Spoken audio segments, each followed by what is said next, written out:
Moshiach's half-brother, Yehuda, was one, wrote one of the, he wrote of the Emunah, the faith which was once for all time, written down and transmitted to the Kadashim. The document Yehuda wrote, which is on page 1108 in the Orthodox Jewish Bible, is one of the most important ever written. Why? Because it is written by one of the Zikanim of the Messianic Adat B'nai Yisrael in Yerushalayim, and is early and authoritative, having been written by Yehuda, one of the brothers of Yaakov the Shaliach, himself one of the Amudei HaKehilah, pillars of the Kehilah, in the early period of pre-Churban Beis Sheni Judaism of the Kehilah of Mashiach in Yerushalayim. Yaakov died in 62 CE, al Kiddush Hashem, for the sake of his aidus as an emissary of the Zerah Dovid Mashiach, and as an eyewitness to the Tehiyas HaMashiach. Both of them, Yaakov and Yehuda, were half-brothers of Mashiach, and like Mashiach, could indeed claim King David as their direct ancestor. In referring to the faith which was once for all handed over and transmitted to the Kadashim, Yehuda is speaking of the body of objective truth which has been handed down as Masorah, that means universally binding, authorized Jewish teaching of the Zikanim, that is the Messianic Masorah HaZikanim, the authoritative Jewish teaching of the elders of Israel, to be passed down from generation to generation. As such, this requires Messianic Shomrim to guard the Orthodox Jewish faith and contend for it and accurately transmit it through the generations inviolate. And this is why we did this Lubavitcher translation. Now, if you will go to Bible Hub and look at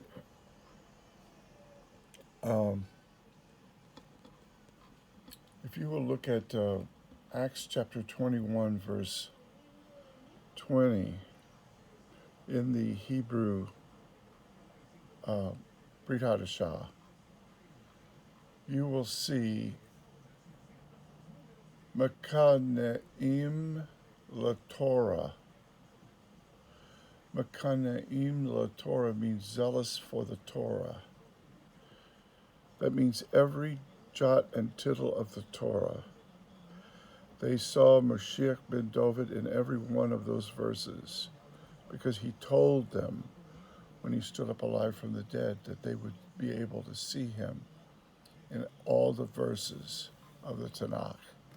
And they could.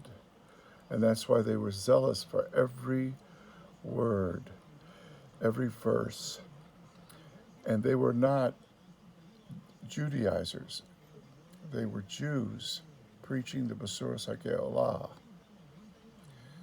And if you go to Acts chapter 21, verse 20, you will see there were thousands of them. And this was before the Horban. This was predating the Rabbinic Judaism that is post-Horban, that changes the religion in many ways. Because the Horban has put a big hole as far as the Kohen Gadol and many other things. So they can't fill that hole except with some kind of rabbinic compromise. So here they are, coming as a Johnny-come-lately version of Judaism, and yet claiming they are the true Judaism. No, my friend, this is the true Judaism. And if you go to Yaakov's book, you will see the Beis HaKnesset, the synagogue, is right there. And the Goyim had not come in and crowded out everything. And there was no such thing as Christianity. You will not find that word anywhere in the Brit Hadashah. It's much too early for that. And so this is why we wrote the Orthodox Jewish Bible translation. For the true Orthodox Judaism that we believe in. And it's so important for you to see this. And that's why you need to go to afii.org. And when you do, you will see our website.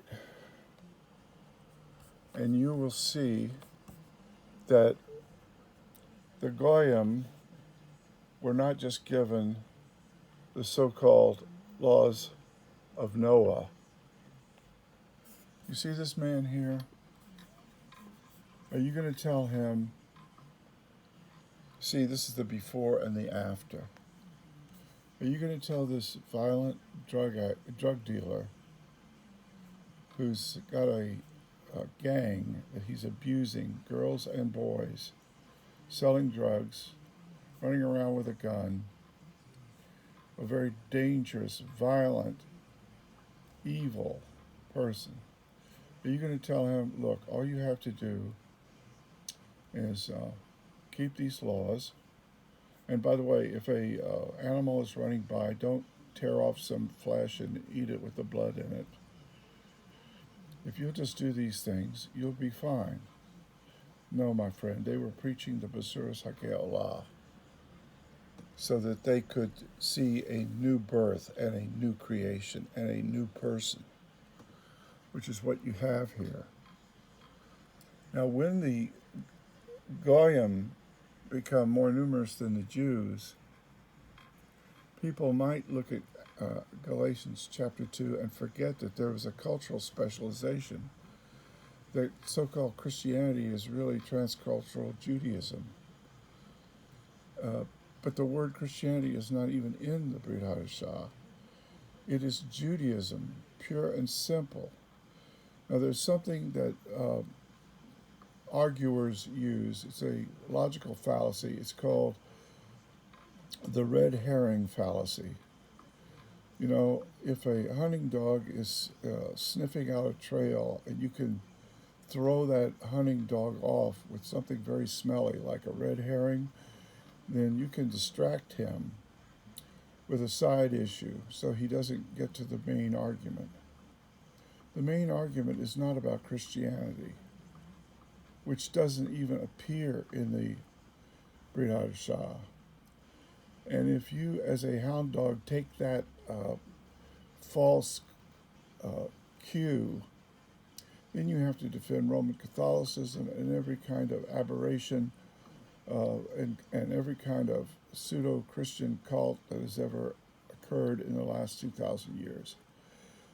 But if you go back to the Brit Hadashah and just look at it, you will see it is a Jewish document. Yes, written in Greek, but Jewish Greek. And if you look at the hard center of the faith in Jerusalem, in Acts chapter 21, verse 20, and Yaakov chapter 2, verse 2, you will see it is Judaism. Spirit-filled, apocalyptic, Torah Judaism. And so the Jews for Judaism and all the people talking about Christianity are doing something very devious.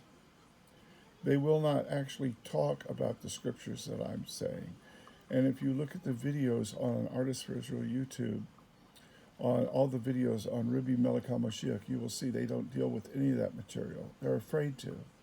They don't have any arguments for it. And I'm praying that you will not be hornswoggled by the red herring false argument, but you will go back to the glory of the true scriptures and see how the Tanakh points to the Brit Hadashah and the Brit Hadashah points back to the Tanakh. And it's all about resurrection. This man, as you can see, has resurrected from his old self, and he has a new self. And what a tragedy it would be if you never met the new person you could have been if you'd given up your stubborn red herring arguments and come to a knowledge of the truth.